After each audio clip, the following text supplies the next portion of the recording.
তো এখন আলহামদুলিল্লাহ সুমন দেখা যাচ্ছে একটা ভালো সাইজের মাছ ধরেছে, সরপুঁটি মাছের ফনা। এটা হচ্ছে একদম হাওরের সরপুঁটি। এটা হচ্ছে একদম হাওরের সরপুঁটি। খেতে কিন্তু পুকুরের মাছের চাইতে, চাষ করা মাছের চাইতে। ও মাই গড,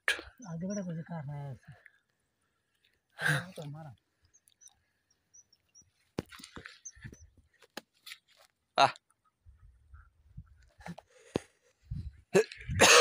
তো ঠান্ডা লাগছে, শীতকাল শুরু হয়ে গেছে, ওয়েদার চেঞ্জ হলে এমনিতেই ঠান্ডা ফান্ডা লাগে আমাদের। অ্যান্ড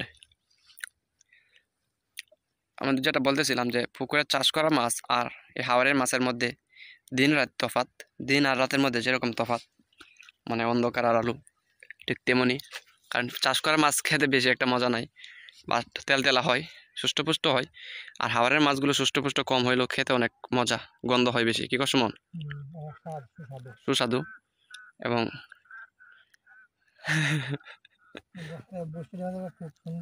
মাছ কি একটাই মাছ চাষ?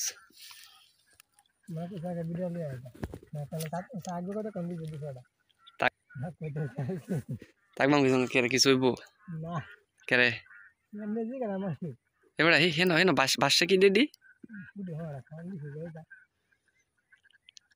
আগে বসছিল তাম কে লাগে কইছিলে? আগে কে লাগে কইছিলে? কটা ওই বিয়ার চাচা মিয়া সুমন কাকা, তার তার কিন্তু অনেকগুলো ভিডিও আছে, চেহারাটা দেখায় দি। তার কিন্তু অনেকগুলো ভিডিও আছে আমার চ্যানেলে, এবং সে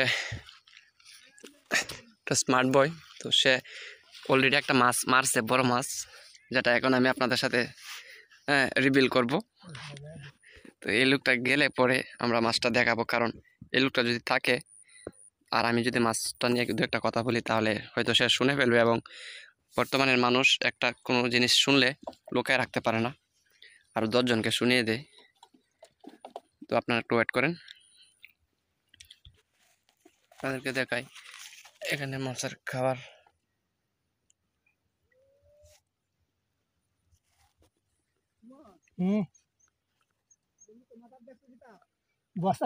তাপমাত্রা বলে 60 ডিগ্রি আছে। এটা হচ্ছে মূলত পিঁপড়ার ডিম অ্যান্ড হালকা আটা আছে, একসাথে মিক্সড করে বানানো হয়েছে। তো যত খাবারই বের হোক না কেন, ন্যাচারাল খাবারের চাইতে বেস্ট আর কিছুই হবে না মাছের। কি কষ্ট মন? যত খাওয়ানি বের হোক, পিঁপড়ার ডিমের চাইতে বেটার মনে হয় না আর কিছু আছে।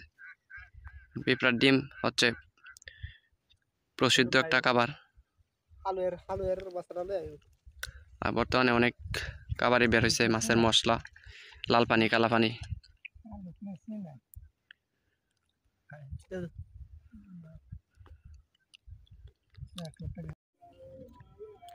তো এটা হচ্ছে মূলত সুমন কাকা মারছে।